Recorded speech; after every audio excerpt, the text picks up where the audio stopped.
Bien, entonces les decía que toda esta temática que hemos venido trabajando de manera sencilla es aplicable a todo lo que existe en el universo. Solo que es demasiado complejo el universo, el planeta Tierra, como para poder aplicar de lleno en todos los procesos estos conceptos de la termodinámica. Entonces, para eso, la capacidad pues, de cómputo y de proceso que tenemos o que tiene el hombre hasta la fecha, pues no es capaz de abarcar todas las variables que pueden estar inmersas en un ecosistema, por ejemplo, para tratarlo desde el punto de vista termodinámico. Sin embargo, sabemos que todos estos procesos que se llevan a cabo en el planeta, pues son procesos termodinámicos, porque todos parten de la energía del Sol. ¿No? Entonces, ustedes ya conocen, ya han visto biología, microbiología, química, bueno, todos estos procesos.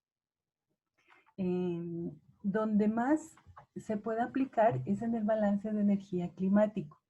Y de esto ya hablamos, creo que en las primeras clases, donde yo les hacía la cuenta de la energía que recibimos del Sol y todos los porcentajes de esa energía que se reflejan por la atmósfera, por las nubes, por el suelo, se reflejan nuevamente hacia el espacio y lo que se queda, ¿no es cierto? Entonces en esta gráfica pues están más o menos esos mismos porcentajes, solo que aquí hablan de algo muy importante, que es el equilibrio termodinámico. Entonces nos dice esta imagen que la energía que recibe el planeta a partir del Sol es la misma que la emite eh, y la energía que queda dentro del planeta como energía interna. Entonces aquí se aplica la misma ecuación de balance energético. La energía que entra, que es la que suministra el Sol, es igual a la energía del sistema, que serían todos los procesos biológicos, físico-químicos, incluso el núcleo del planeta tiene una energía, ¿cierto? Una energía interna, y sumado a una energía que el planeta evacúa. Entonces, este balance energético se ajusta si en algún momento hay algún desequilibrio. Entonces, es lo que pasa con el efecto invernadero, ¿cierto? Hay un desequilibrio de los componentes de la atmósfera, entonces el planeta lo ajusta y hace que parte de esa energía que debía evacuarse hacia el espacio, pues se quede en el planeta generando el calentamiento y generando estos procesos de cambio climático que estamos viviendo en la actualidad, ¿no? Eh, pero aplicar estos conceptos de la termodinámica en todo el proceso como tal, pues es demasiado complejo. Y sobre todo lo tienen muy difícil los biólogos y los ingenieros ambientales porque los sistemas, ecosistemas, los sistemas ecológicos y bióticos son demasiado complejos y tienen muchas variables. Entonces es muy complicado aplicar en todo el proceso estos conceptos de la termodinámica. Ya los ingenieros mecánicos que trabajan con motores y con este otro tipo de elementos más simples, pues la tienen más fácil porque son sistemas más sencillos, con menos variables y se pueden trabajar desde el punto de vista termodinámico para lograr eficiencia energética. ¿Ok? Bueno, entonces hasta ahora hemos mirado cómo es ese balance de energía en los procesos de calentamiento, por ejemplo, generación de trabajo y modificación de la energía interna de las sustancias. Y lo hemos hecho en sistemas muy sencillos, muy simples. Como por ejemplo este que trabajamos hasta ahora, que es el calentamiento de una sustancia, en este caso el agua, por ejemplo. Entonces aquí vemos varias maneras de calentar el agua, unas más eficientes que las otras. Esta, por ejemplo, es poner en contacto con una llama generada por un combustible, en este caso es una vela que tiene una capacidad, la cera tiene una capacidad térmica baja, entonces vamos a tardarnos mucho en lograr el proceso de ebullición del agua. Este otro, que es mediante energía mecánica transmitida a la sustancia, también va a elevar su temperatura, pero pues nadie hace hervir el agua pues, a través del movimiento de unas paletas. Sin embargo, sí su temperatura sube, la temperatura del sistema. Este es un poco más eficiente. Aquí también hay el movimiento de unas paletas a través del trabajo mecánico de una polea y se le ha incrementado una resistencia eléctrica. Entonces esto va a funcionar muchísimo mejor. Y aquí tenemos el contacto del agua directo con la resistencia eléctrica. Esto sí lo vemos muy seguido. Hay jarritas que se compran para poder calentar el agua a través de una resistencia eléctrica. Entonces, estos procesos son unos más eficientes que otros. Este, por ejemplo, tiene el inconveniente de que debe calentarse el recipiente que contiene la sustancia para poder llevar la temperatura o el calor a la sustancia. Entonces, aquí tenemos una pérdida de energía, digamos, en el calentamiento del recipiente que contiene la sustancia. En estos no, en estos el calentamiento es directo. Entonces, aquí lo que me interesa es que el recipiente tenga un aislamiento térmico que evite que la energía que estoy transmitiendo a la sustancia pues pase al ambiente. Entonces, en este caso, el proceso va a ser mucho más eficiente. Pero aquí falta otra manera de hacer que el agua hierva a una temperatura menor que la temperatura normal de ebullición. ¿Cuál sería ese proceso? ¿Quién me dice? ¿Con variaciones de presión? ¿Cómo? ¿Con variaciones de presión? Exacto. Yo puedo trabajar con la presión, ¿no es cierto? Entonces ya hemos visto en las tablas de propiedades termodinámicas del agua, por ejemplo, están todos los puntos de saturación a diferentes temperaturas y diferentes presiones.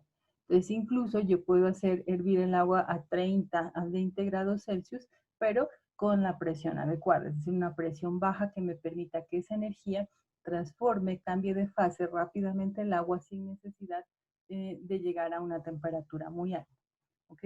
Entonces ese es un proceso que ayuda y sirve para mejorar la eficiencia del aprovechamiento energético, la eficiencia de los combustibles y demás. ¿Ok? Entonces eso ya lo hemos revisado en todos estos ejercicios que hemos hecho hasta ahora. ¿Sí? Acá lo importante entonces es tener siempre presente la primera ley de la termodinámica, en este caso para sistemas cerrados, y tener muy presente que las energías se van transformando. Entonces aquí en este dibujo, en este caso de la fotografía, acá en la parte alta la energía potencial es máxima, la energía cinética es cero, aquí más o menos a la mitad de la altura, o mejor dicho, a la mitad de la altura se igualan las energías, la potencial y la cinética son iguales, y en la parte baja la potencial se ha transformado en energía cinética por completo, ya no tenemos una altura, es decir, mi energía potencial es cero. Entonces, a medida que va aumentando una, va disminuyendo la otra. En este proceso, por ejemplo, de caída libre de un cuerpo. ¿Sí? Entonces, lo que debemos tener claro es que las energías pueden cambiar de forma, pero sus valores o cantidades totales nunca van a cambiar. O sea, siempre vamos a tener una ecuación de balance energético. Y para eso, para tenerlo de forma clara y de forma correcta, pues debemos considerar los signos tanto del trabajo de calor como de la energía, de las energías internas para los procesos. Si no tomamos en cuenta esos signos o si los tomamos en cuenta de manera errada, pues vamos a tener desequilibrios al aplicar la ecuación de balance energético. ¿Ok? Bueno, entonces en alguna clase les decía que los tipos de energía son muchos, pero en los procesos que vamos a trabajar o que estamos trabajando hasta ahora, solo consideramos algunos tipos de energía. Porque pues nuestra capacidad de modelamiento y de cálculo pues no es lo suficiente para tomarlos en cuenta todos. Además hay algunos tipos de energía pues que no son representativos y pueden, digamos, despreciarse sin alterar mucho los resultados, ¿no? Entonces en este caso tenemos un dispositivo cilindro émbolo, que es lo que hemos venido trabajando, el cual tiene una energía interna y está soportando una fuerza, el peso de este émbolo y la presión atmosférica. ¿Qué pasa si yo aplico calor a este sistema? Pues que va a cambiar su energía interna y ese cambio va a hacer que el volumen cambie. Vamos a subir este émbolo. ¿Sí? Va a ser capaz la sustancia de expandirse y subir este émbolo. En el caso de un vehículo, ese movimiento se transmite al cigüeñal cigüeñal lo transmite al eje y eso genera un desplazamiento, ¿no? Entonces el vehículo, cuando el motor funciona, se desplaza. Entonces, en el caso del desplazamiento ya va a haber una energía cinética producida por el desplazamiento, por la velocidad al desplazamiento. Y además, en este caso, por ejemplo, vamos a ganar altura. En un momento dado estábamos a una altura Z1 y con ese desplazamiento logramos ganar altura y estamos en una altura Z2. Con lo cual hemos ganado energía potencial, ¿sí? Entonces, ¿cuáles son los modos, las formas de energía que encontramos en este proceso? Pues está el calor, que es la energía suministrada, la energía interna que tenía inicialmente el sistema y la que tiene después del proceso. Hay una energía cinética, producto del desplazamiento, una energía potencial, producto de la ganancia de altura del sistema. Y aquí el pistón desarrolló un trabajo, ¿cierto? Entonces se expandió, logró vencer la presión atmosférica y la presión generada por el pistón y eso genera un trabajo que lo podemos calcular. Entonces todas esas energías se presentan en este gráfico que tenemos aquí.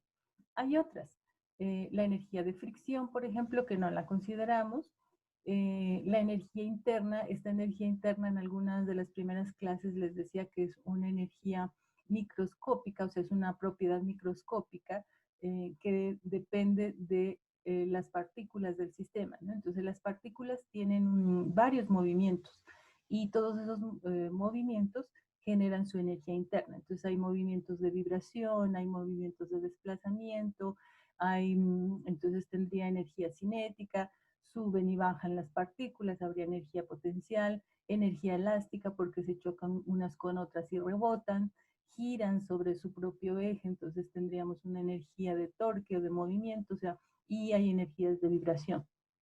Entonces todo eso es demasiado complejo, entonces solamente podemos, digamos, mirar la energía interna de ese sistema a través de su manifestación que es la temperatura. No podríamos calcular de manera precisa, por ejemplo, toda la energía cinética de las partículas, porque tendríamos que medir la velocidad de cada partícula del sistema y eso es virtualmente imposible. Determinar de manera precisa la energía interna sería muy, muy complejo. Sí, entonces lo hacemos a través de la manifestación de la energía, que es la temperatura. ¿Ok? Entonces, todas esas energías las tenemos o debemos considerarlas en la ecuación de balance de energía. Entonces, aquí la ecuación de balance es nuevamente la energía suministrada es igual a la energía del sistema más la energía evacuada. En este caso, la energía suministrada es el calor, la energía del sistema sería la energía interna y la energía evacuada sería el trabajo que se transforma también en energía cinética y en energía potencial. Este trabajo, energía cinética y energía potencial son propiedades macroscópicas y la energía interna sería una propiedad microscópica del sistema. Bueno, ya ampliando esta ecuación de balance de energía, vamos a tener que hablar, por ejemplo, del calor y cuando hablamos del calor, como es una función de camino, ya les había dicho, debemos decir de dónde a dónde se está generando. Entonces aquí desde el punto 1 hasta el punto 2 y le damos ese nombre entonces al calor generado. ¿Cuál es la variación de la energía interna del sistema? Pues la energía interna 2 menos la energía interna 1, que ya lo hemos visto, y el trabajo, ¿no? Que puede ser el trabajo de cambio de volumen en este caso. Si nosotros reemplazamos el trabajo por su ecuación de cálculo, que es ¿cuál? ¿Cómo calculo el trabajo? Presión por diferencial de volumen. Ajá, la integral de la presión por la diferencial de volumen. Entonces, reemplazando aquí, tendría que el calor es igual a la variación de la energía interna por la presión por la diferencia de volumen desde un volumen 1 hasta un volumen 2. Si tenemos presión constante, si no modificamos, o sea, es este caso de libre desplazamiento del pistón, entonces la presión sale de la integral y nos quedaría entonces esta ecuación, ¿cierto? Y si resolvemos la integral, aquí nos queda volumen 2 menos volumen 1, que ya lo hemos visto, ¿cierto? Entonces aquí yo puedo tomar la presión que es constante y multiplicarla por cada uno de estos volúmenes. Para hacer este proceso y para tener organizados, digamos, la ecuación, yo voy a poner aquí presión 1 por volumen 1 y presión 2 por volumen 2, pero tomando en cuenta que la presión es constante, es decir, esa presión 1 y 2 son iguales, son la misma, ¿sí? Entonces, simplemente para organizar la ecuación, yo voy a poner presión 1 por volumen 1 y presión 2 por volumen 2. La ecuación me quedaría entonces así, la variación de la energía interna, presión 2 por volumen 2, que viene a ser positivo, y presión 1 por volumen 1, que sería negativo. Y aquí yo puedo organizar un poco esta ecuación y voy a poner las variables que tienen el subíndice 2 de un lado y las que tienen el subíndice 1 de otro lado. Entonces, ¿qué me queda? La energía interna 2 más la presión por el volumen 2 menos la energía interna 1 menos la presión 1 por el volumen 1. ¿Sí? Entonces tendría aquí esta ecuación organizada de esta forma. Y la puedo organizar mejor poniendo un signo más y poniendo entre paréntesis esto, de tal manera que me quede U2 más P1 por B1, ¿cierto? Entonces aquí iría el signo de esta forma. Yo puedo agrupar entonces esas variables de esta manera. El calor entonces sería igual a la energía interna 2 más la presión 2 por el volumen 2 menos la energía interna 1 más la presión 1 por el volumen 1. Y estas variables que las trabajamos siempre, que aparecen siempre en nuestros problemas, unidas o organizadas de esta forma, es lo que conocemos como entalpía, ¿sí? Entonces, ¿qué es la entalpía? La entalpía es la suma de la energía interna más el trabajo de cambio de volumen. Entonces, energía interna más la presión por el volumen, la diferencia de volumen. Esto cuando esta ecuación de cambio de igualar el calor a la variación de la energía interna es cuando la presión es constante. Entonces, siempre vamos a tomar la entalpía como la energía interna más la presión del volumen. Y para calcular el calor a una presión constante podemos utilizar la ecuación energía interna del estado 2 menos energía interna del estado 1. Entonces, ojo con esto, la definición de entalpía o el cálculo de la entalpía se hace con esta ecuación. Y para calcular el calor a presión constante podemos utilizar la variación de la entalpía, del estado 1 al estado 2. ¿Ok? Bueno, para los procesos de trabajo o calentamiento, trabajo producto del calentamiento de una sustancia, ya hemos dicho que el trabajo y el calor pues son procesos de camino y no de estado.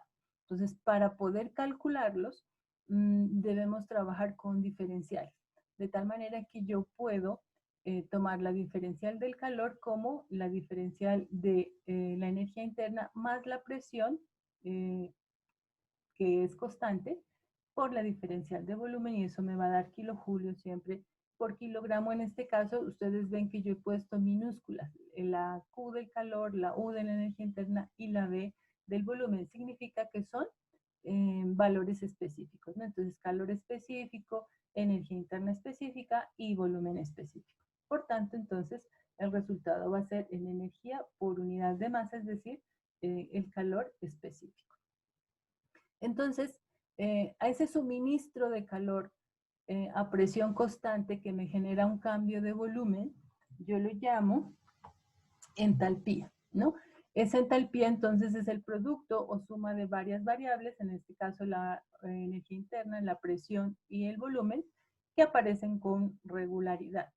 Entonces, la entalpía la entendemos como la cantidad de calor que se necesita para generar un cambio de volumen. O les decía yo en la clase pasada, la energía o el calor que se necesita para cambiar de fase, ¿no es cierto? Entonces, en la gráfica les mostraba que si yo estoy en un estado de líquido saturado, para cambiar a vapor saturado, es decir, para cambiar de líquido a vapor, necesito una cantidad de calor que la puedo calcular a partir de la entalpía. Eso a presión constante. ¿Ok? Bien. Entonces, si yo divido esta entalpía entre la masa, pues voy a tener también la entalpía específica, que es lo que nos da las tablas de propiedades termodinámicas, y va a ser igual a la energía interna específica más la presión por el volumen específico. Entonces, si ustedes cogen las tablas de propiedades termodinámicas y aplican esta ecuación para cualquiera de los valores que ustedes tengan de presión, van a encontrar que los valores de entalpía que nos dan las tablas, pues es simplemente aplicando esta ecuacióncita y ustedes pueden comprobarlo con la calculadora y las tablas. Entonces, nuevamente insisto, para los procesos a presión constante, el calor lo puedo calcular a partir de la diferencia de entalpía, y esto me va a facilitar muchísimo los cálculos. Ahora vamos a hacer algunos ejercicios aplicando esta ecuación para presión constante. Profe, ¿Sí? en esa última ecuación, ese sería calor específico, ¿verdad? Aquí sí. En esta sí, calor específico. O sea, el calor por unidad de masa. Acá no. Acá cuando está en mayúsculas ya es el calor total, digamos. ¿Sí? Entonces aquí Ya, entalpía pero total y entonces la entalpía. entalpía también tendría que ser total. Sí, aquí sí. Entonces, si te piden el calor total, tienes que tomar la entalpía total, es decir, multiplicar esa entalpía específica que te da la tabla por la masa. Y ahí tendrías la entalpía total del estado 1 y del estado 2, y tendrías con esa diferencia el calor total. Sí, o lo puedes hacer con las entalpías, o sea, con el calor específico, y después una vez que tengas el calor específico se multiplica por la masa y ya tendrías el calor total. Vale, ¿Ok? profe, gracias. Bueno. Esta, como les decía, en las primeras clases donde empezamos a mirar los conceptos de las superficies termodinámicas, la forma de estas gráficas es muy similar para todas las propiedades: energía interna, volumen específico y entalpía. La entropía sí cambia un poco, ¿no? Entonces miren que si yo junto los puntos de líquido saturado, los puntos de saturación, vapor saturado, voy a tener una curva como la que veníamos dibujando para volumen específico. Esto es entalpía, ¿sí? Está aquí en la escala de las X, las abscisas es la entalpía, y acá tengo la presión. Entonces miren cómo está variando la entalpía con respecto a la presión. Varía de manera inversa, ¿sí? Igual que el volumen con la presión, ¿ok? Y aquí están las diferentes isotermas, ¿sí? Aquí entonces se han graficado 50, 100, 150, en fin. Los mismos puntos que podemos encontrar en la gráfica presión, volumen específico, los encontramos aquí. Entonces, de aquí en adelante vamos a tener los estados supercríticos. En esta parte vamos a tener los de vapor sobrecalentado, y acá vamos a tener los de líquido. Y en la parte interna de la curva vamos a tener los estados de mezcla. Entonces funciona exactamente igual que con el volumen específico y la energía interna específica. ¿Ok? Entonces, esta entalpía me va a decir, por ejemplo, que si yo tengo agua, esto es para agua, a una temperatura de 100, bueno, en esta 100, 0,2 grados Celsius, una presión más o menos de 0,1 megapascales, es decir, 100 kilopascales, yo voy a tener este valor de entalpía, 50, 60 más o menos, o 500, sí, 50 y alguna cosa. Esta es una escala logarítmica, ¿no? Entonces voy a tener 50 más o menos kilojulios por cada kilogramo. Mentira, no, mentira, estoy mintiendo. Este 50 es la temperatura de esta línea que quedó aquí bien pegadita. Entonces aquí esta es una escala logarítmica, aquí tengo 0,01 y aquí tengo 1000 kilojulios por kilogramo. ¿Sí? Entonces esto será, esto va de 100 en 100 más o menos, ¿sí? Tendría un valor por aquí de 100 y alguna cosa. de entalpía. Entonces puedo tomar este valor y la entalpía de este otro punto del vapor saturado. Aquí tengo 2000 a 3000, 2000, son más o menos 200, ¿cierto? Tendría este valor. Si yo resto la entalpía 2 de este punto menos la entalpía 1, tendré el valor del calor que necesité para hacer el cambio de fase a una presión constante, ¿ok? Y a una temperatura constante. Bueno, una aplicación de todos estos conceptos. Si ustedes tienen una sustancia en estado sólido y la calientan, va a haber un cambio de fase, ¿cierto? Inicialmente va a cambiar a estado sólido y líquido, van a poder encontrar las dos fases. Posteriormente, si sigue el calentamiento, toda la sustancia se va a volver líquido. Después el líquido va a empezar a transformarse en vapor. Aquí tendremos un estado de mezcla y de aquí en adelante tendremos solamente vapor. Hasta la línea, la isoterma crítica, de aquí en adelante tendremos el estado supercrítico. Eso a una presión pues un poco alta, digamos. Pero ¿qué pasa si yo hago ese proceso de calentamiento a presiones bajas? ¿Sí? Entonces a presiones más bajas yo estaré en esta parte de las superficies termodinámicas, donde del estado sólido pasaré directamente al estado de vapor, en ese proceso que conocemos como sublimación. Una vez que todo está en vapor, pues sí pasamos al calentamiento y de ahí en adelante a la fase supercrítica. ¿Ok? Pero entonces esto se produce solamente a presiones bajas. Entonces con el CO2, si recuerdan el video que vimos de CO2 en estado supercrítico, para el CO2 la presión atmosférica es una presión baja, por eso cuando él está en estado sólido, si lo sacamos de su recipiente y lo exponemos a la presión atmosférica, él empieza a sublimarse, ¿sí? Porque la presión atmosférica es baja en el caso del CO2 en este proceso de cambio de fase. Esto es el casquete polar de Marte, ¿sí? Que cuando apenas lo descubrieron, dijeron que era agua congelada. La verdad es que no es agua, es CO2, ¿sí? Entonces allá en Marte se presentan los mismos procesos que se presentan en el planeta Tierra, solo que las condiciones son distintas. Marte es un planeta más frío y la atmósfera de Marte pues es muy, muy ligera, casi que no tiene. Entonces las presiones atmosféricas son muy bajas. Entonces allá el CO2 presenta unos procesos de sublimación cuando hay algo de calentamiento. Esos procesos de sublimación hacen que pase directamente del estado sólido al estado vapor.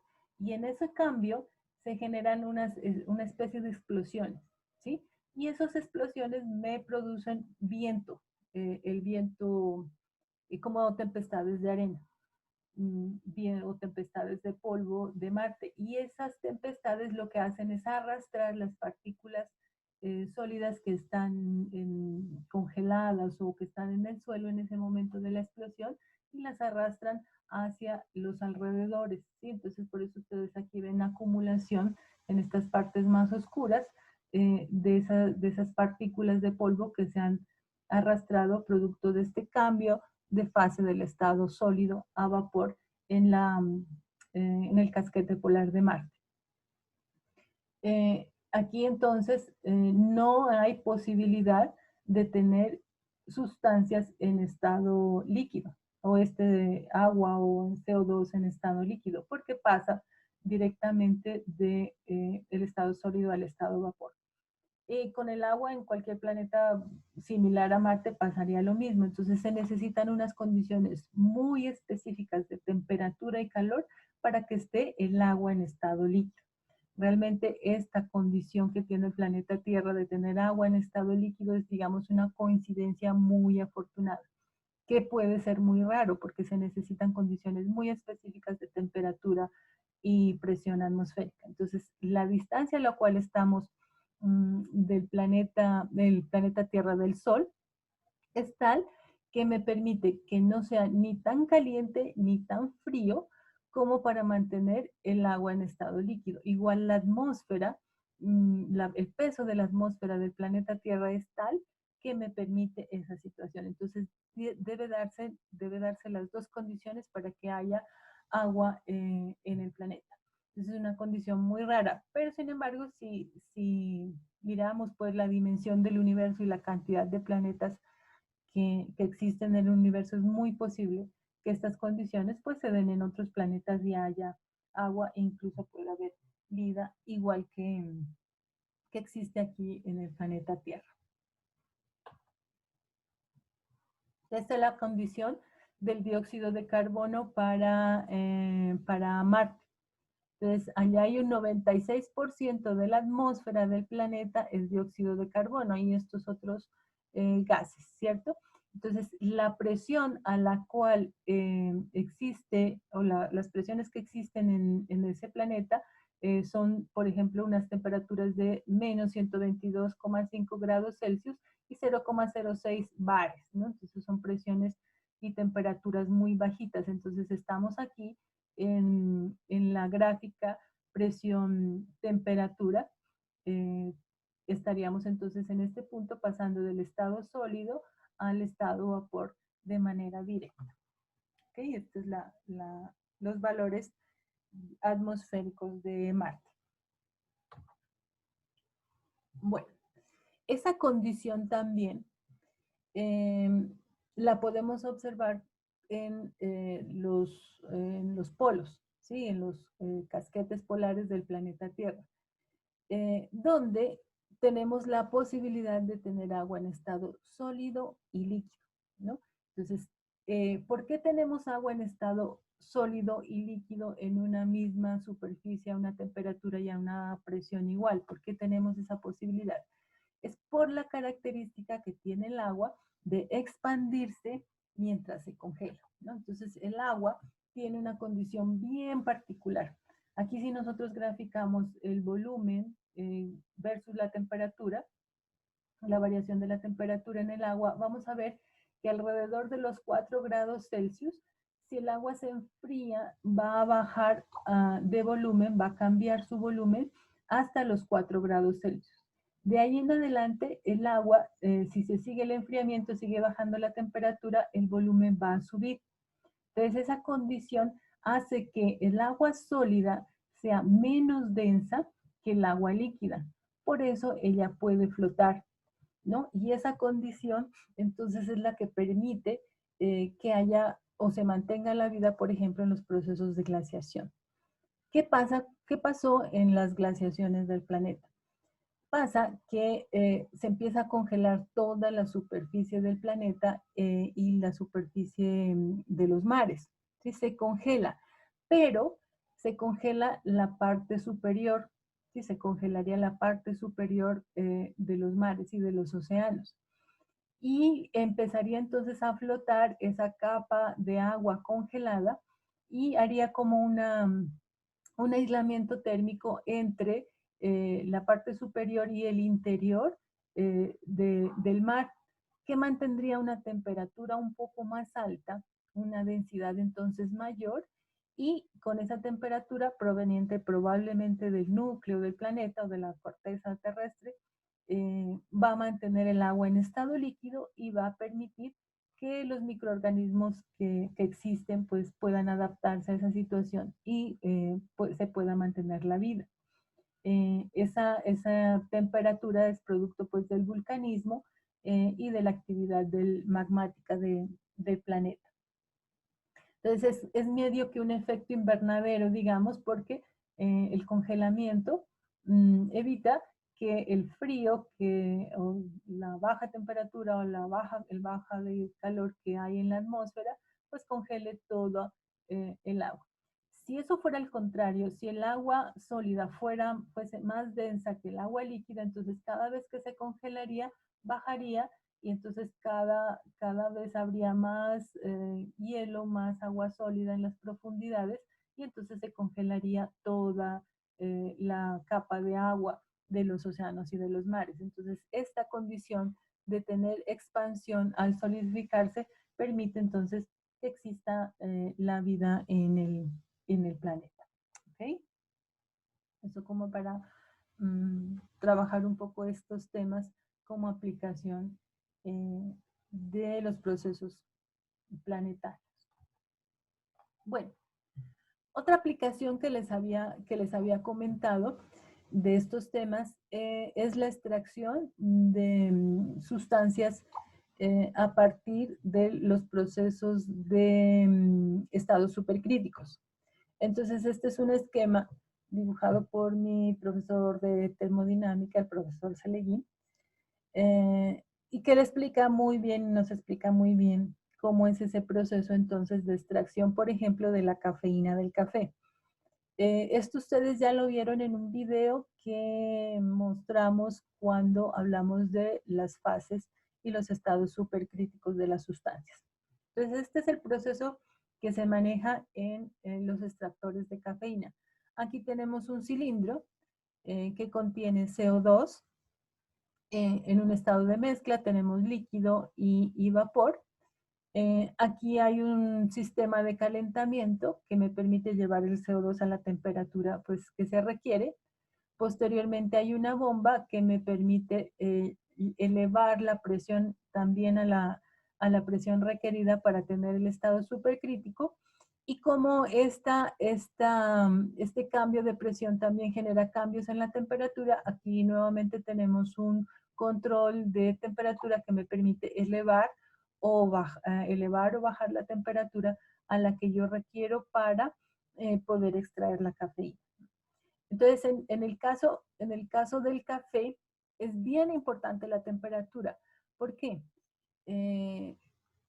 Porque cuando el café se quema, se vuelve amargo, pierde sus propiedades. Entonces, es necesario mantener un control bien estricto de la temperatura en los procesos de producción de café. Entonces, la tostión, por ejemplo, debe ser súper cuidadosa porque si no se tuesta lo suficiente queda crudo y no se pueden extraer los aromáticos de manera adecuada, y si se tuesta demasiado se vuelve amargo.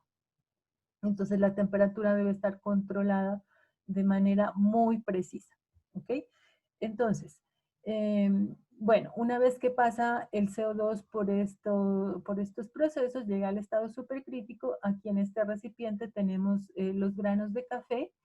El CO2 en estado supercrítico entonces atraviesa los granos de café y sale a este otro recipiente que se llama el lavador de cafeína, digamos, que es donde mezclo el CO2 con la cafeína y con el agua, y entonces puedo extraer el agua más la cafeína y el CO2 sale en estado de vapor.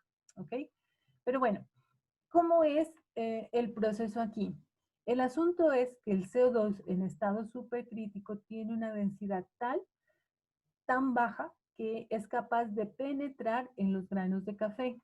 Entonces penetra por todos los orificios y burbujitas que tiene el café, la porosidad del café, y tiene una viscosidad tal que es capaz de disolver la cafeína.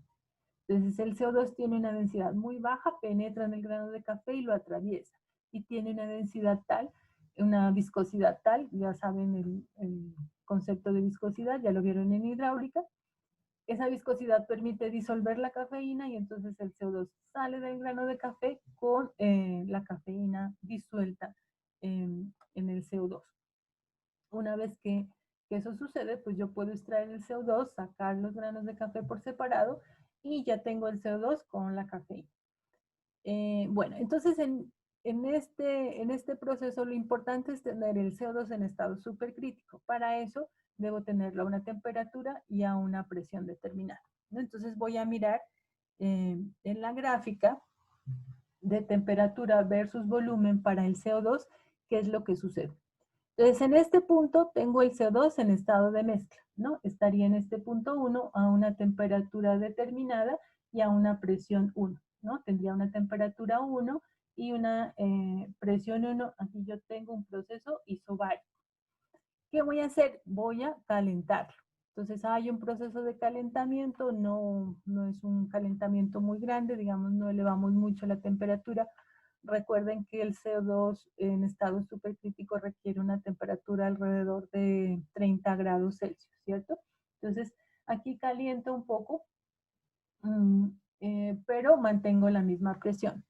Una vez que lo he calentado en este punto, paso a un proceso de compresión a través de una bomba. Ese es un proceso que cambia tanto el volumen como la presión como la temperatura.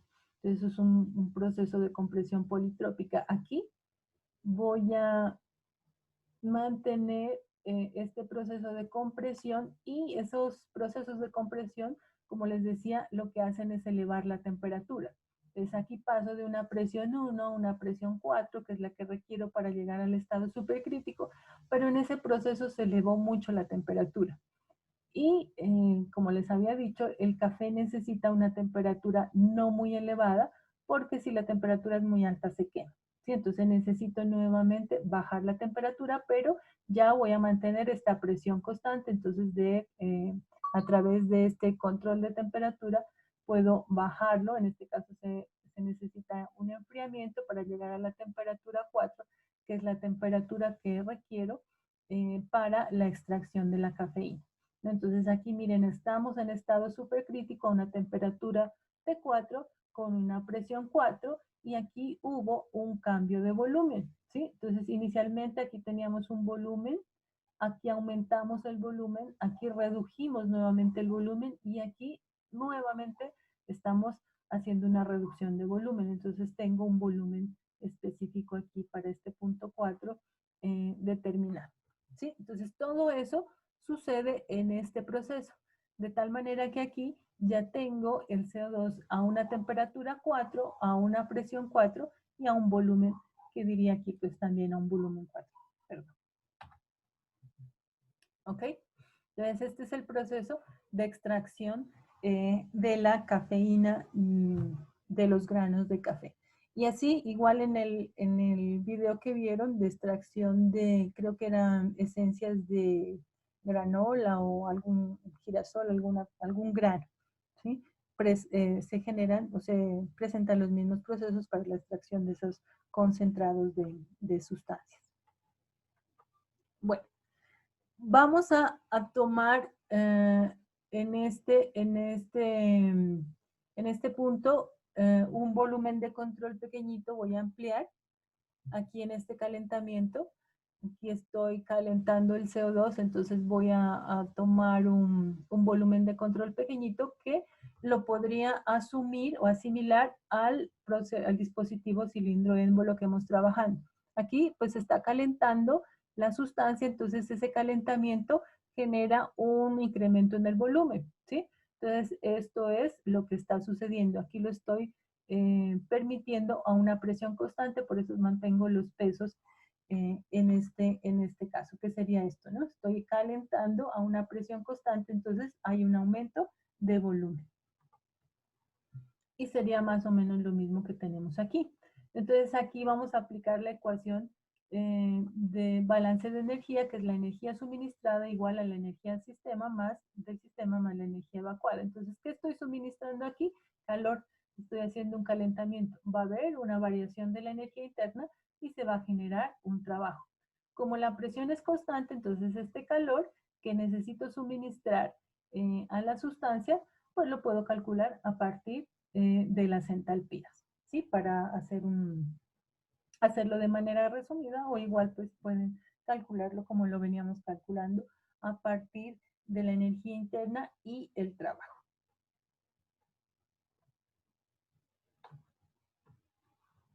Entonces aquí tenemos el proceso de presión y variación del volumen. Estaríamos a una temperatura en el punto 1 de 10 grados Celsius. Subimos a una temperatura de 50, que hay un calentamiento hasta los 50 grados Celsius. Luego hacemos la compresión.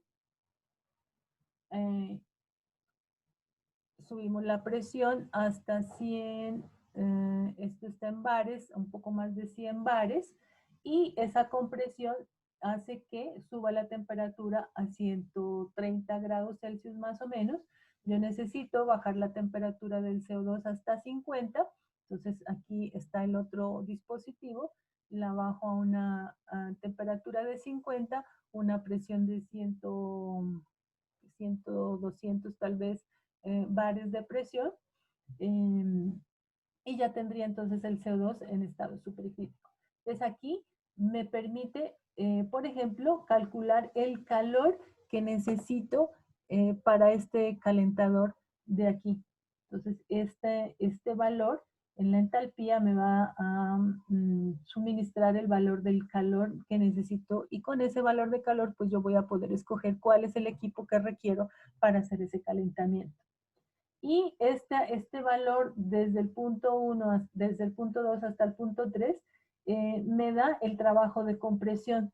Entonces, este cálculo de esta distancia aquí, a través de las entalpías, me va a dar la potencia que yo requiero de la bomba, ¿sí? Para poder elevar la presión del CO2 hasta este valor de, bueno, lo que sea que me dé por aquí. ¿Ok? Entonces, esta es una aplicación de todos estos conceptos que hemos visto de sustancias puras, propiedades termodinámicas y balance energético, aplicada a un proceso de extracción de una sustancia. ¿Listo? Bueno, ¿preguntas hasta ahí? No, profe. ¿Nadie? ¿Todo quedó claro? Profe, yo tengo una pregunta. Sí. Pasar al estado supercrítico, ¿necesariamente tiene que pasar por esos puntos? No, no necesariamente. En este caso es porque debemos elevar la temperatura y la presión, pero podría ser al inverso, ¿no? Primero elevar la presión, luego verificar si la temperatura está correcta, enfriar o calentar. Sí, a veces se necesita calentar en lugar de enfriar. En este caso se necesita enfriar, pero en otras ocasiones se necesita calentar. O sea, no todo tiene que seguir exactamente este camino. Este es el caso del café.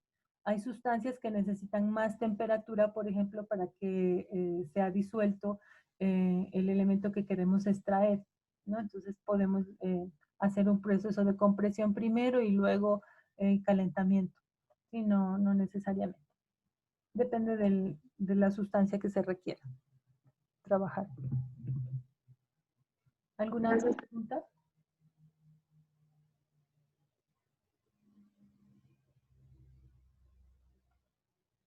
¿Listo?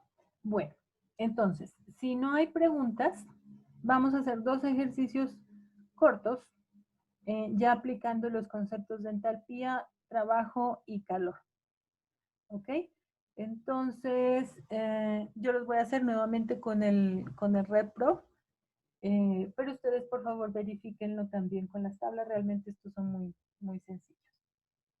Bueno, entonces estos son los 2 ejercicios. El primero dice que se condensa isotérmicamente vapor saturado a 200 grados Celsius hasta líquido saturado en un dispositivo cilindro émbolo. Esto significa pues que tenemos la misma presión, ¿cierto? Y me dice que la condensación es isotérmica, o sea, la misma temperatura. Entonces calcule el calor transferido y el trabajo que se efectúa durante este proceso y me lo pide en kilojulios por kilogramo, es decir, para una unidad de masa unitaria. ¿Ok? Entonces aquí no necesito la masa porque lo voy a hacer de manera unitaria. ¿Listo? Entonces voy a compartir la otra pantalla para hacer este proceso. Aquí lo que nos dice el problema es que si yo tengo una sustancia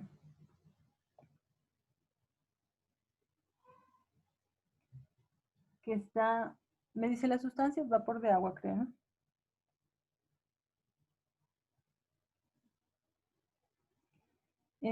Me dice que está en estado de vapor saturado a 200 grados Celsius.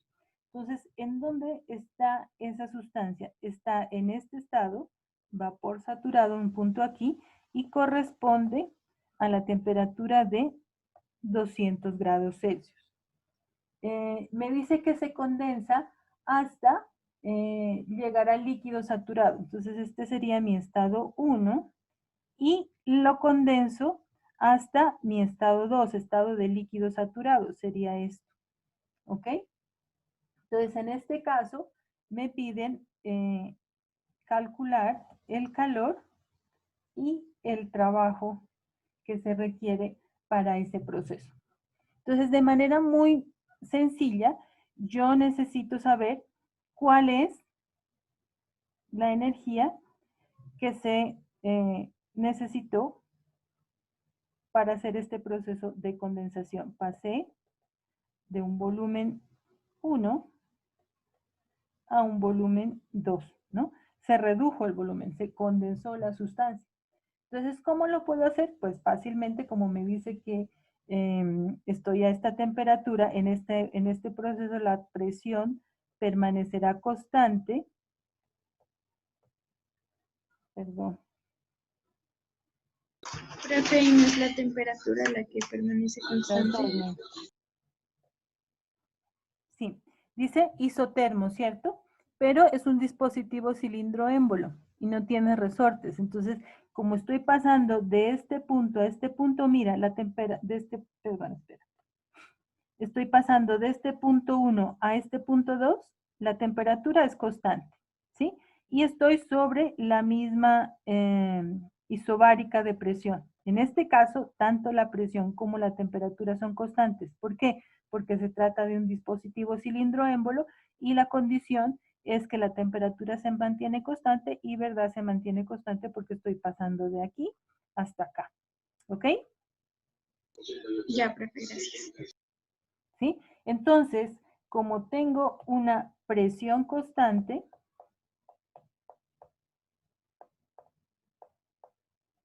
yo puedo calcular el calor a través de la diferencia de entalpía, ¿cierto? Tendría la entalpía 2 menos la entalpía 1. Entonces necesito conocer esos valores de entalpía. Y una vez que tenga conocida la entalpía, ya tendré el calor. Necesito conocer el trabajo y puedo hacerlo a través de la variación de la energía interna, ¿cierto? Entonces la variación de la energía interna, esta sería multiplicado por la masa, ¿cierto? Porque es un Q mayúsculo.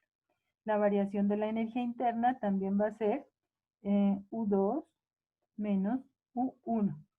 Y con la ecuación de, equilibrio, de balance de energía, perdón, yo puedo calcular entonces el trabajo. ¿Qué me dice? La ecuación que el calor es igual a la variación de la energía interna más el trabajo, ¿cierto? Entonces, miren, necesito solamente calcular la variación de la entalpía y la variación de la energía interna para poder obtener el trabajo. En este caso, que solo me dan estos datos de temperatura y los estados de vapor saturado a líquido saturado. Entonces, no me dicen, por ejemplo, la temperatura ni la presión del estado 2, simplemente me dicen paso a líquido saturado. Con eso yo ya puedo saber que la temperatura es la misma y la presión también va a ser la misma. ¿Ok? Entonces me voy a pasar al RepPro para calcular estos valores.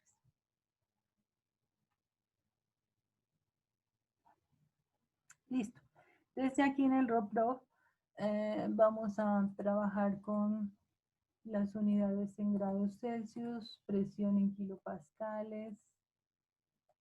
Vamos a trabajar con volumen específico, energía interna, entalpía, la entropía no la quiero, pongámosle también la calidad y vamos a trabajar con esta opción. Debemos escoger también la sustancia, que en este caso es agua.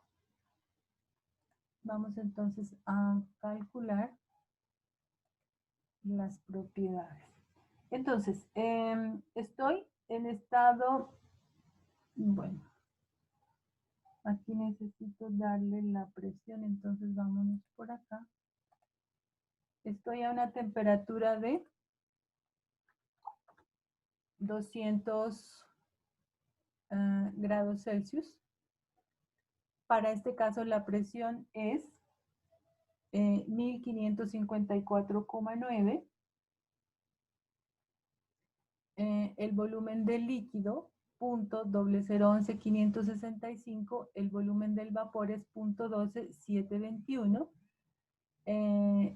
Del líquido, volumen específico, digo, la energía interna del líquido, la energía interna del vapor y la entalpía del líquido y la entalpía del vapor.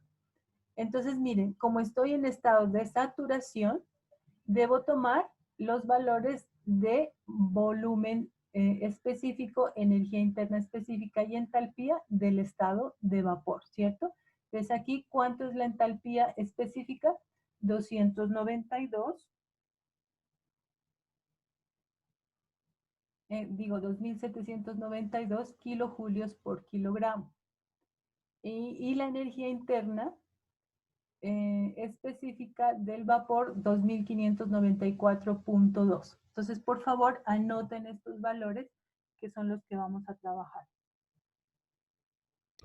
Profe, esos en Thermonator se puede colocar con la calidad de 1, ¿verdad? Sí, con la calidad de 1. Ajá.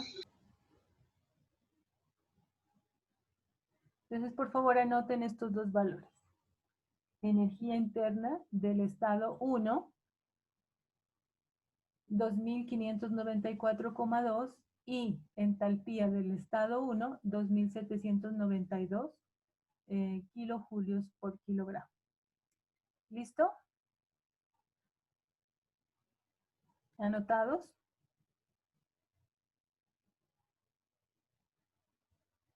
Bueno, y para el estado 1, como pasamos de vapor saturado a líquido saturado, los valores van a ser los de la fase líquida. Entonces, la energía interna del estado líquido va a ser 850,47, perdón, y la entalpía del líquido 852,27.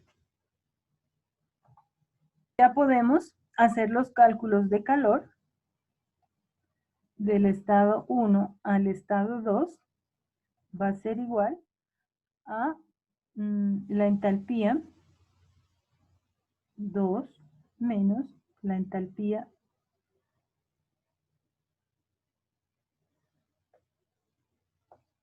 menos la entalpía 1, y eso multiplicado por la masa, pero en este caso me lo piden creo que por 1 kilogramo, ¿cierto?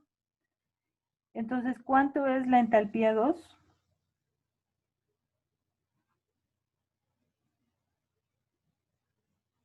$852,27.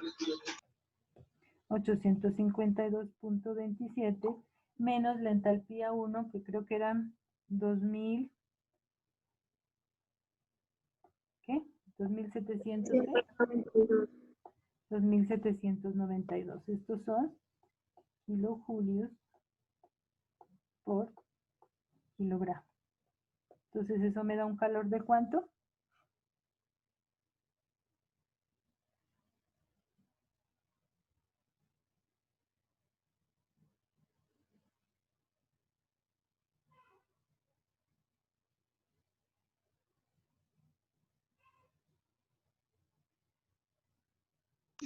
Menos 1939,73.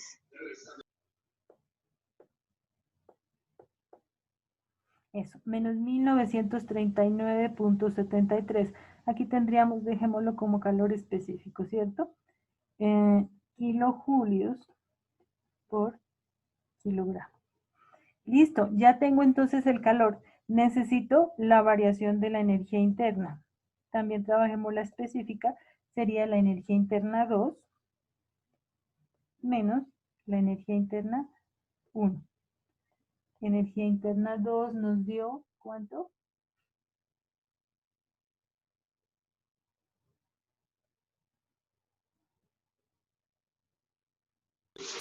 850,47. 850,47 menos la energía interna 1, 2594,2. 2594,2 kilojulios por kilogramo. Este valor me da entonces ¿cuánto?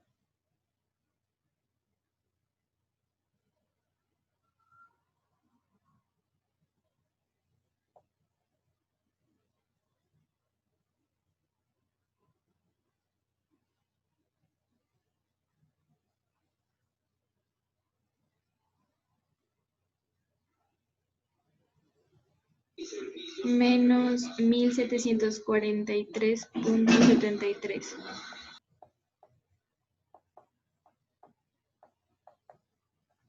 Menos 1743,73 kilojulios por kilogramo. Entonces, miren, los signos. Estamos comprimiendo la sustancia. Entonces, se necesita enfriarla para poder bajar el volumen, ¿cierto? Por eso el signo del calor es negativo. La sustancia está cediendo calor. Y entonces, como está cediendo calor, pues también está variando su energía interna negativa. Está perdiendo energía interna en forma de calor. Entonces, por eso los signos en este caso son negativos. Ya pasando a la ecuación de balance de energía, tendría yo que el calor es igual a la variación de la energía interna más el trabajo, ¿cierto? De donde el trabajo es igual entonces al calor menos la variación de la energía interna.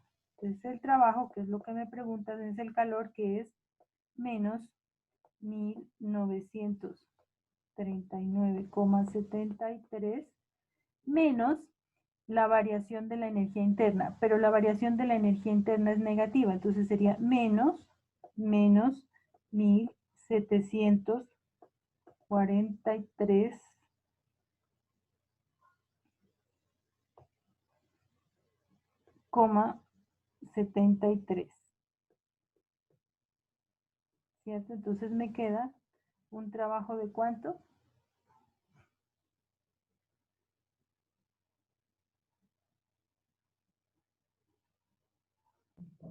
266. ¿Cuánto?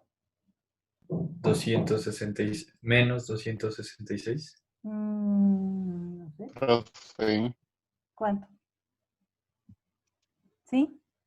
¿Otra opinión o este valor está bien? profe, pero ahí trabaja con específico, no es Sí, total. sí. Aquí lo ponemos en kilojulios.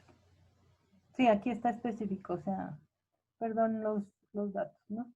Porque me dice el problema que es por 1 kilogramo de masa. Entonces esto es por 1 kilogramo, me da como lo mismo.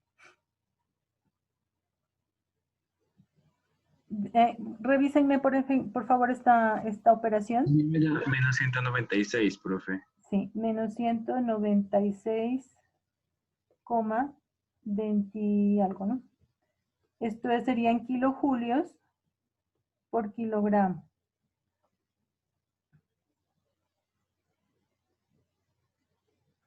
¿Listo? Entonces miren que el trabajo también me da el signo que es. Estamos comprimiendo la sustancia, o sea, estamos haciendo un trabajo sobre la sustancia. Por eso el signo también es negativo. El trabajo lo está recibiendo el sistema en este caso. ¿Sí?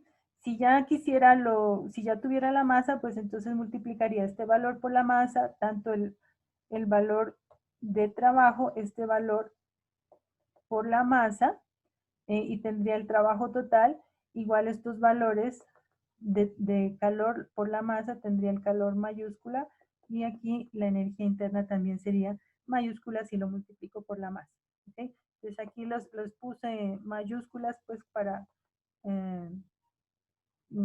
utilizar pues la ecuación de balance de energía que es en esta forma, como energías totales, no específicas, pero la ecuación es la misma. Bueno, el siguiente ejercicio decía, en un dispositivo cilindro émbolo con carga de resorte, miren que aquí hay un resorte, es decir, la presión ya no va a ser constante.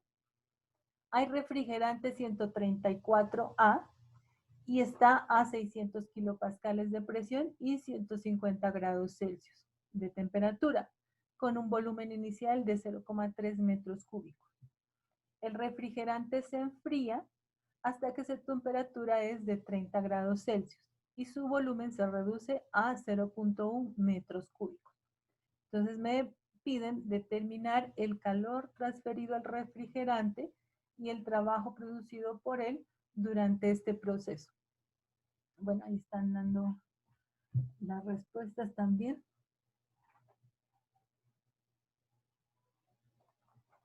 También es un proceso de enfriamiento, entonces está rechazando calor y el trabajo es efectuado sobre el refrigerante, entonces también debe ser negativo, ¿no? El calor se está perdiendo, me debe dar este valor, y el trabajo también se está haciendo sobre el sistema, entonces también debe ser negativo. En este caso tenemos refrigerante 134A, es mi sistema, mi sustancia. En el estado 1 tengo una presión de 600 kilopascales, una temperatura de 150 grados Celsius y me dan un volumen del estado 1 de 0,3 metros cúbicos. Me piden encontrar el calor y el trabajo. Entonces, la misma situación. Voy a encontrar los estados, tanto uno como el estado 2. Y lo que voy a hacer en este caso es que como la presión es variable, ya no voy a poder aplicar directamente la ecuación de trabajo como trabajo es igual a presión por la integral de volumen. En este caso, la presión no puede salir de la integral y debo entonces tomar el trabajo como la integral de la presión por la diferencial de volumen. ¿Ok? En este caso ya tengo el volumen 1, tengo la presión 1, pero ojo, como la presión está variando, no voy a poder tener esta facilidad de aplicar la ecuación, ¿cierto? Entonces, ¿qué es lo que voy a hacer? Voy a graficar la presión con respecto al volumen y voy a encontrar los puntos que me determinan el proceso para poder encontrar el área bajo la curva y así poder encontrar el trabajo. ¿Ok? Bueno, entonces para el estado 1 ya tengo, ¿no? Presión 600 kilopascales, digamos que me da un valor por aquí, y un volumen de 0,3, ¿sí? Aquí tendría mi volumen de 0,3. Para el estado 2 tengo el volumen, y me dice que es un volumen de 0,1, ¿cierto? 0,1. Entonces, en este estado,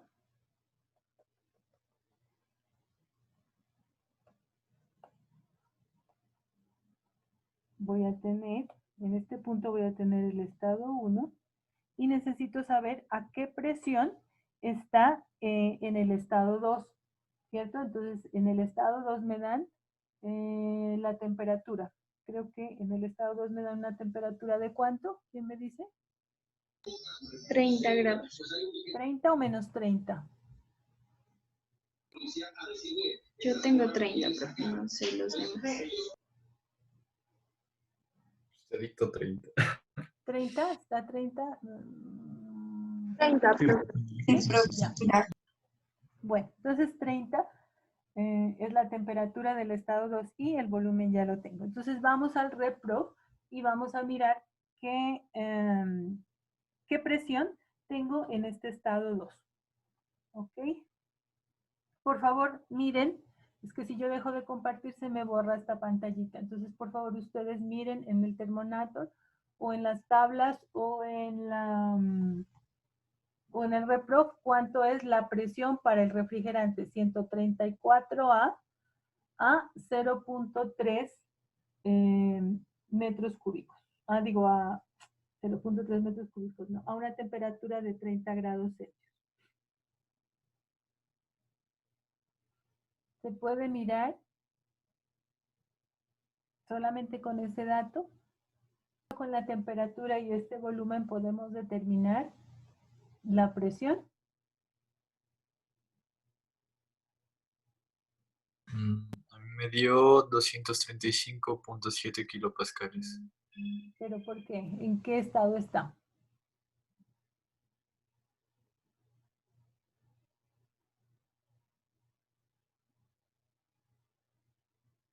¿Vapor sobrecalentado? ¿Cómo sabes? ¿O cómo sabemos? ¿Quién me dice? No, no sé, otro lo hice mal. No, con la temperatura solamente y este volumen de 0,1 no podemos determinar el estado y la presión en la cual nos encontramos en el estado 2, ¿no? Entonces necesitamos otro dato. ¿Qué otro dato podemos tener? Nos falta la masa. La masa, eso. Con el volumen que tenemos en el estado 2 y la masa, podemos entonces calcular el volumen específico del estado 2 y ya con esos dos valores, temperatura y volumen específico, sí podemos saber en qué estado está y cuál es la presión, ¿no? Entonces, para calcular la masa, podemos partir del volumen que ya tenemos en el estado 1. En el estado 1 sí tenemos toda la información, tenemos la presión, tenemos la temperatura. Podemos encontrar entonces con estos dos datos, presión y temperatura, el volumen específico, y con ese volumen específico y este volumen total, puedo encontrar la masa, ¿no? Entonces, por favor, háganlo. 0.75 kilogramos. ¿Sí? ¿Cuánto te dio el volumen específico? 0.05522. Eso. Entonces, ¿cuánto da? 5. Redondeando, 5.75 kilogramos. Sí, 5.75. Bueno. ¿Alguna otra opinión o este valor está bien? Profe, a mí me da 5.43. Sí, yo tengo 5.4 también. Creo que es más preciso eso. 5.4. Bueno, ok. Entonces con esto yo ya puedo ir al estado 2 y calcular el volumen específico del estado 2, ¿cierto? Que sería 0.1 metros cúbicos sobre la masa que no ha cambiado, que es 5.4 kilogramos. Ese volumen específico 2 da 0.01852.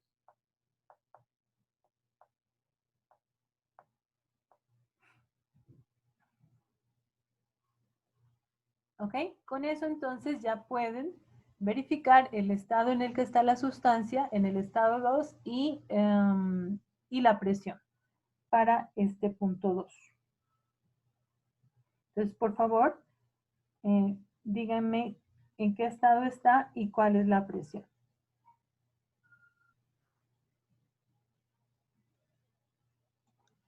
La presión da 770,20, profe. ¿Sí?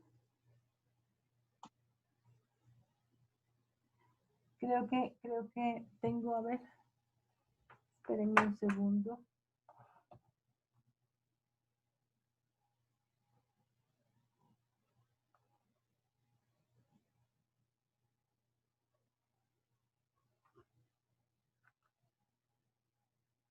Creo que la temperatura es menos 30, si no estoy mal.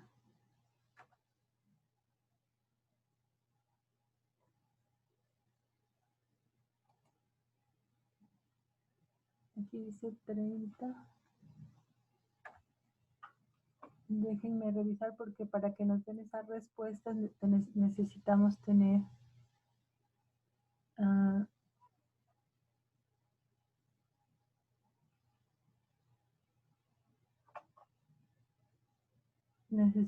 tener los datos del problema.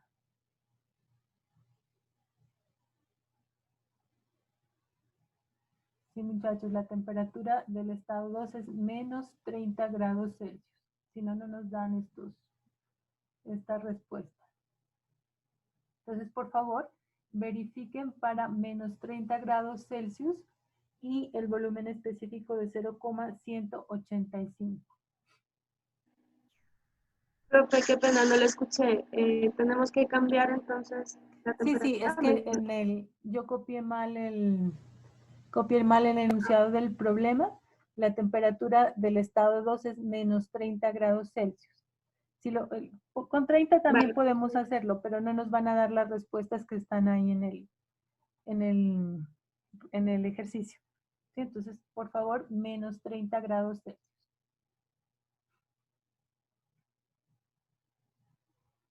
$384,378, profe.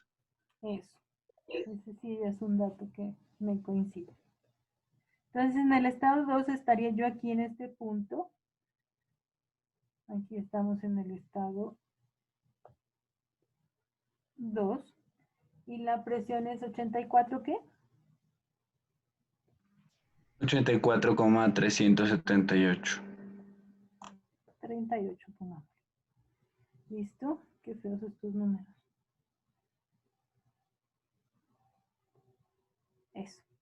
Entonces, miren, pase del estado 1 al estado 2.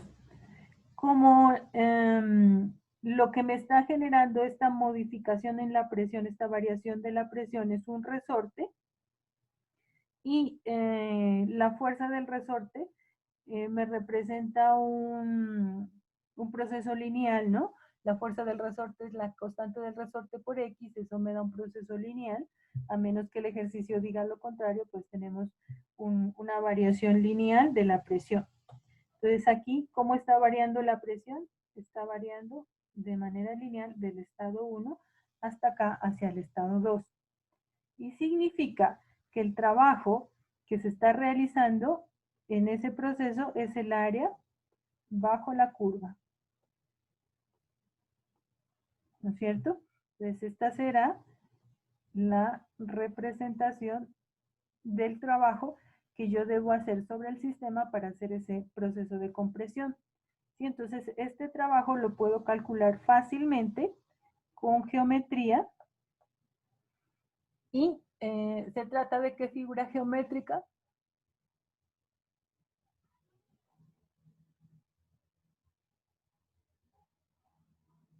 ¿Qué figura geométrica tengo aquí?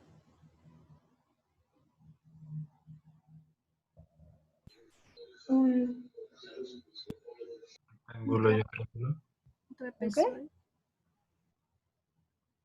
Un rectángulo y un triángulo. Un rectángulo y un triángulo, o lo que es lo mismo, un trapecio, ¿cierto? Entonces pueden hacer la suma del área del rectángulo más el área del triángulo, o pueden coger directamente el trapecio, ¿cierto? Entonces el área del trapecio es base mayor.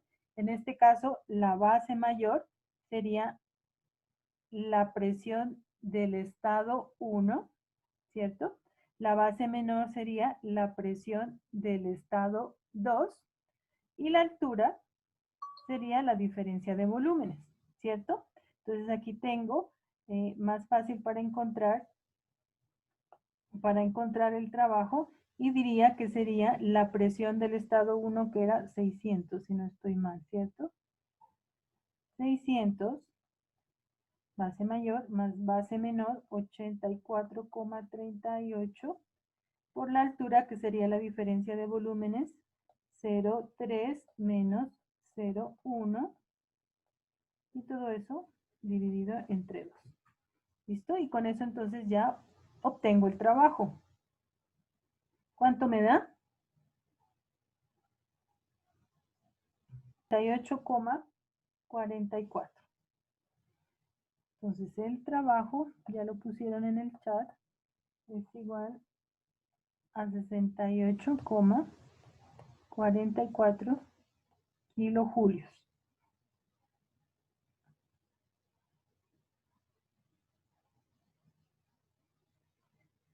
Revisen ahí las unidades, ¿no? La presión está en kilopascales y la diferencia de volumen en metro cúbico, ahí se cancela kilopascales, kilonewton sobre metro cuadrado, se cancela ese metro cuadrado con los metros cúbicos y me queda kilonewtons por metro, que son kilojulios.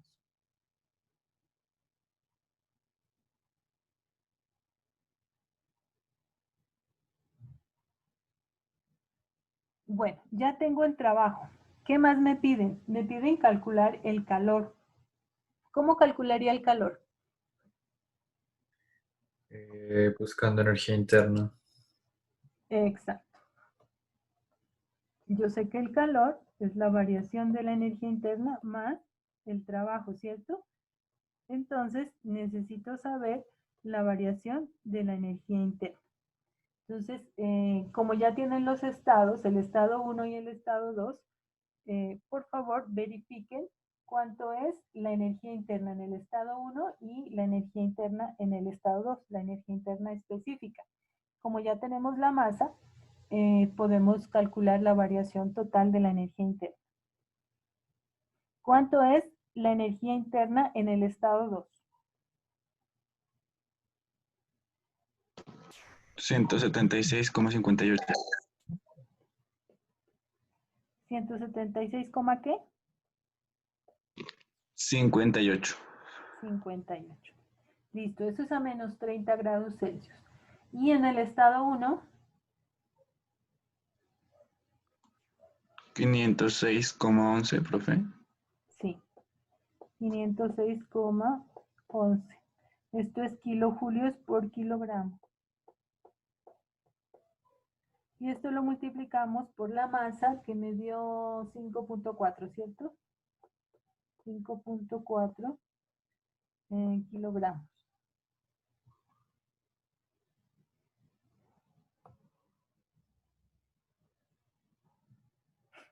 Entonces, ¿cuánto es la variación de la energía interna?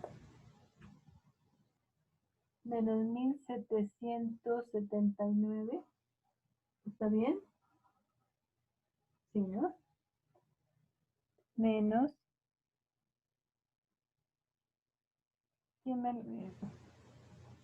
¿Quién lo puso en el chat? A ver. Menos 1779,46. Menos 1779,5, digamos. Estos son kilojulios. ¿Ok? Entonces ya puedo calcular el calor. Ojo con esto. El calor entonces del estado 1 al estado 2 va a ser igual. La variación de la energía interna. Como es un proceso de compresión, se perdió calor, ¿cierto? Entonces la energía interna nos dio negativo, 1779,5. Más el trabajo. ¿Qué signo tiene el trabajo?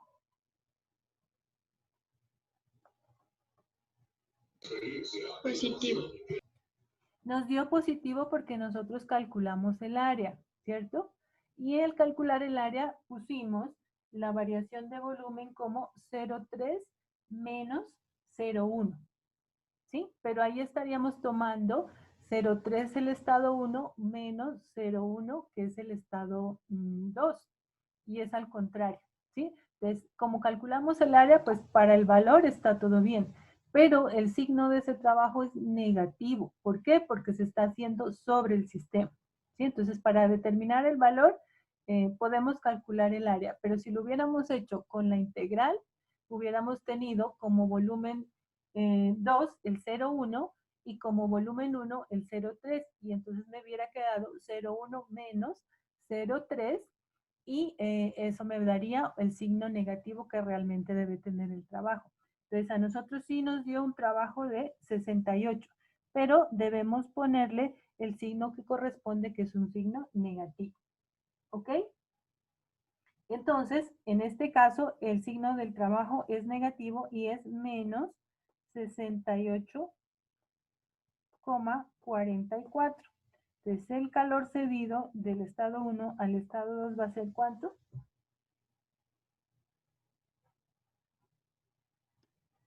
Menos 1847,9.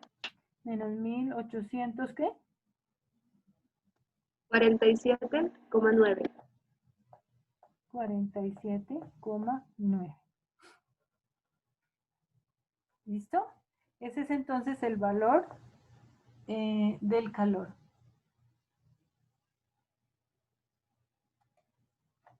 ¿Sí quedó claro?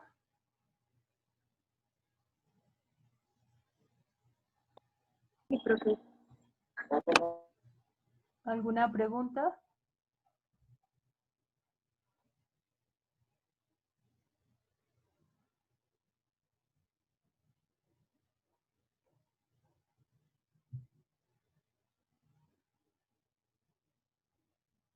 Ahí está entonces, 1849, nos dio creo que 47, muy cercano, y 64 kilojulios, ¿no?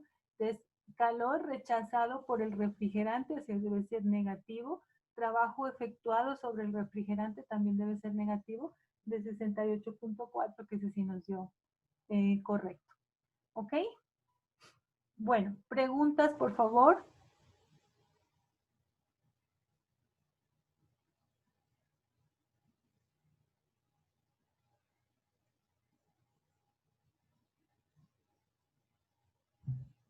En este último ejercicio, ¿pudimos haber utilizado la entalpía para calcular el calor? No, porque había variación de presión.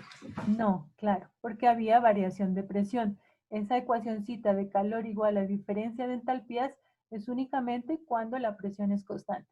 Aquí como tenemos una variación de la presión, no podemos utilizar esa ecuación, ¿sí? Y en cuanto a lo de la integral, en algún otro ejercicio lo hicimos, creo que la semana pasada, con la ecuación de trabajo igual a la integral de la presión por la diferencia de volumen cuando había un resorte. En ese caso lo pudimos hacer porque nos daban la constante del resorte. En este ejercicio, como no nos dan mayor información sobre el resorte, pues nos toca con el área bajo la curva. Si tuviéramos la constante del resorte, hubiéramos podido reemplazar la presión del resorte en la integral y hubiéramos podido calcular el trabajo con esta ecuación de la integral de la presión por la diferencia de volumen. ¿Listo? Bueno, entonces chicos, si no hay preguntas, en esta semana voy a voy a subir unos 2 ejercicios en el COES para que hagan un tallercito de aplicación de estos temas. Y la próxima clase terminamos creo que la próxima clase podemos terminar con este capítulo 4. Nos falta ver lo de gases ideales y factor de compresibilidad y ya terminaríamos con este capítulo 4. De tal forma que ya podemos programar el segundo parcial. Yo creo que podríamos hacerlo después de la próxima semana.